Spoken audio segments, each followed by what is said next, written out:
Assalamualaikum warahmatullahi wabarakatuh. Kembali lagi di channel Pena Mahabbah. Pada kali ini kita akan mengkisahkan kisah wanita mulia yang dihormati Rasulullah sallallahu alaihi wasallam. Ada banyak figur sahabat Nabi yang juga dapat kita jadikan teladan dalam mengarungi kehidupan ini.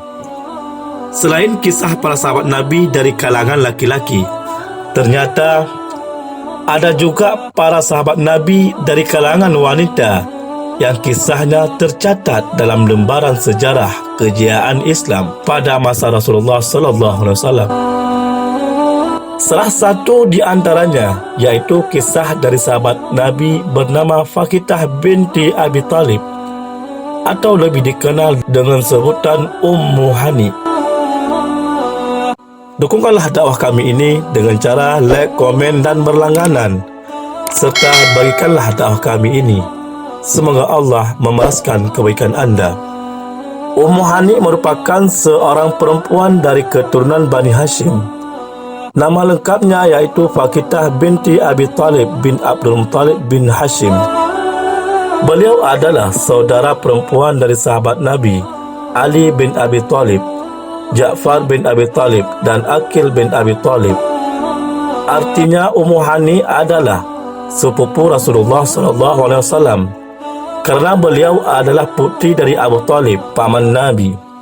Sedangkan ibunya adalah Fatimah binti Asad bin Hashim bin Abdul Manaf. Ummu Hani merupakan salah seorang wanita yang mendapatkan tempat istimewa di hati Rasulullah sallallahu alaihi wasallam. Melewati masa-masa kecil bersama, Ummu Hani juga merupakan cinta pertama Nabi sebelum akhirnya beliau menikahi Sayyidah Khadijah radhiyallahu anha. Diceritakan bahawa sebelum Nabi Muhammad SAW diangkat menjadi Rasul, beliau pernah memberanikan diri mengungkapkan rasa cintanya kepada Ummu Hani dan mencoba melamarnya. Namun sayangnya, lamaran beliau ditolak oleh Abu Talib, ayah Ummu Hani. Tentunya ada alasan mengapa Abu Talib menolak lamaran Nabi untuk putrinya, Ummu Hani. Hal ini dikarenakan Ummu Hani keduluan sudah dilamar oleh orang lain. Abu Talib menjelaskan bahawa Ummu Hani telah dilamar oleh seorang laki-laki bernama Hubairah, salah seorang putra saudara ibu Abu Talib dari Bani Makhzum. Meski begitu, Rasulullah tetap mencoba memujuk pamannya agar menikahkan putrinya dengan beliau kerana saking cintanya kepada Ummu Hani. Sayangnya, Abu Talib tetap menolak dengan halus permintaan dan lamaran Nabi tersebut. Abu Talib juga menjelaskan bahawa ia menerima pinangan Hubairah kerana Bani Makhzum sebelumnya pernah menikahkan putri mereka dengan salah seorang dari kabilah Abu Talib, sehingga ia mesti membalas perlakuan itu demi menjaga hubungan baik antara kabilah. Inilah tradisi yang berlaku di kalangan masyarakat Arab kala itu. Setelah menikah dengan Hubairah, Ummu Hani dan suaminya tersebut tinggal di Makkah dan dikaruniai 4 orang anak. Salah seorang anaknya bernama Hani. Karena itulah Fakitah kemudian lebih dikenal dengan sebutan Ummu Hani, yang artinya ibunya Hani.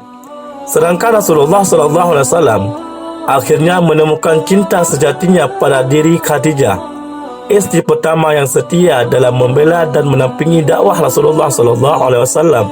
Menjelang peristiwa Isra Mi'raj, Nabi Muhammad SAW pernah datang berkunjung ke rumah Ummu Hani. Beliau melakukan salat malam lalu tidur di sana. Malam itu, rumah Ummu Hani dikunjungi oleh para malaikat Jibril yang hendak menjemput Rasulullah SAW. Di bawah atap rumahnya lah peristiwa Isra Mi'raj bermula.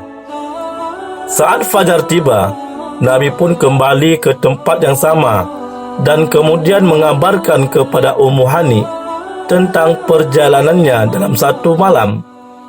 Ummu Hani pun mengimani penuturan Rasulullah SAW.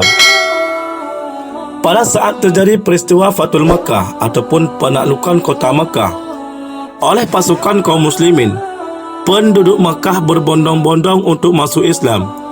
Begitu pula dengan Ummu Hani yang kemudian menjadi seorang muslimah. Namun sayangnya, sang suami Hubairah enggan memeluk Islam dan memilih lari keluar Mekah. Ia pergi meninggalkan istri dan anak-anaknya dengan pergi menuju Najran.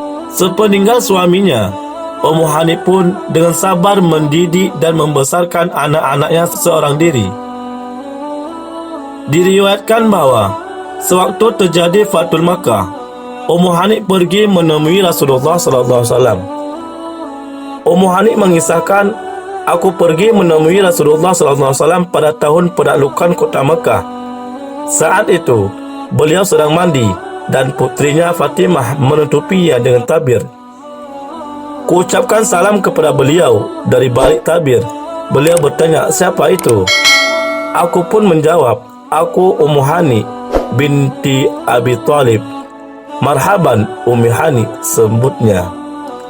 Usai mandi, Rasulullah kemudian menunaikan salat 8 rakaat dengan berbalut satu pakaian. Setelah salat, aku berkata, 'Wahai Rasulullah, saudaraku Ali bin Abi Thalib ingin membunuh seseorang yang aku lindungi, yakni Fulan bin Hubairah.' Rasulullah bersabda, 'Sungguh kami melindungi orang-orang yang engkau lindungi, wahai Ummu Hani. Jika demikian, jelas sudah masalahnya,' jawab Ummu Hani dengan lega. Hadis riwayat Bukhari. Masih di hari-hari penaklukan kota Makkah tersebut, Rasulullah SAW pernah menyempatkan diri untuk berkunjung menemui Ummu Hani dan menanyakan persediaan makanan di rumahnya. Ummu Hani kemudian menjawab, 'Aku tidak memiliki apa-apa kecuali cuka, wahai Rasulullah.' Rasulullah SAW kemudian bersabda, 'Dekatkan padaku makanan itu.' Betapa miskin sebuah rumah yang di dalamnya tidak terdapat lauk dan cuka. Suatu ketika, timbul keinginan dari Rasulullah SAW untuk kembali meminang Ummu Hani sebagai istri dan agar anak-anaknya memiliki seorang ayah. Hal itu juga beliau maksudkan untuk menghibur Ummu Hani yang telah ditinggal pergi oleh suaminya. Namun ternyata ia menolak dengan halus pinangan dari Rasulullah SAW. Ummu Hani berkata, 'Wahai Rasulullah, aku ini perempuan yang sudah lanjut usia dan memiliki banyak anak. Aku takut mereka akan menyakitimu. Selain itu, penolakan Ummu Hani ini juga dikarenakan ia khawatir hal itu dapat mengganggu dakwah Rasulullah SAW di masa yang akan datang.' Rasulullah pun mengerti dan akhirnya mengurungkan niatnya tersebut. Meski begitu, beliau menyanjung Ummu Hani dengan menyebutkan sebaik-baik perempuan yang menanggung unta adalah yang paling sayang kepada anak-anaknya yang masih kecil dan yang paling bisa menjaga harta suaminya. Rasulullah SAW memang sangat menghormati Ummu Hani. Beliau sering mengunjungi Ummi Hani di rumahnya dan beristirahat di sana. Rasulullah SAW juga sering menerima pendapat dan pertimbangan dari Ummu Hani. Bahkan tak pernah satu kali pun beliau menentangkan pendapatnya. Ummu Hani hidup menjanda hingga akhir hayatnya. Meski tergolong terlambat masuk Islam, namun perannya dalam perjuangan Islam tidak bisa dianggap remeh. Ummu Hani termasuk sosok penting dalam sejarah Islam. Selain itu, membela dan memperjuangkan kejayaan Islam, beliau juga termasuk salah seorang sahabat Nabi yang turut dalam meriwayatkan hadis-hadis Nabi SAW.